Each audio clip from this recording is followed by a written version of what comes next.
Hello guys, ഇപ്പോൾ നമ്മൾ ഇന്ന് ലക്കി ബ്ലോക്ക് തുറക്കുന്ന വീഡിയോ ആണ്. ഇപ്പം നമുക്ക് ഈ ലക്കി ബ്ലോക്ക് തുറക്കുന്ന അവസാനമില്ലേ ഒരു 33 മില്യൺ പൈസ അങ്ങനെ സാധനം കിട്ടിയിട്ടുണ്ട്.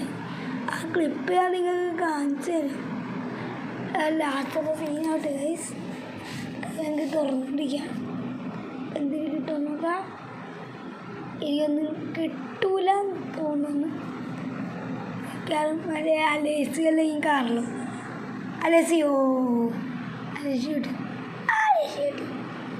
1.3 ബില്യൺ അലേസി. അടുത്ത റയ്യാൻ എതിർട്ട് മുതൽ ക്രീപ്പി അലേസിയെ കിട്ടിയ. ഇനി ഇത് നമുക്ക് പോയി എൻ്റെ തുറക്കാം. 26 അടിച്ചത്. അത് പറഞ്ഞിട്ടുണ്ട്. പ്രോപ്പർട്ടി മുടുത്താവ് കിട്ടി. അടുത്തത് റയ്യാൻ്റെ പോയി തുറക്കാം.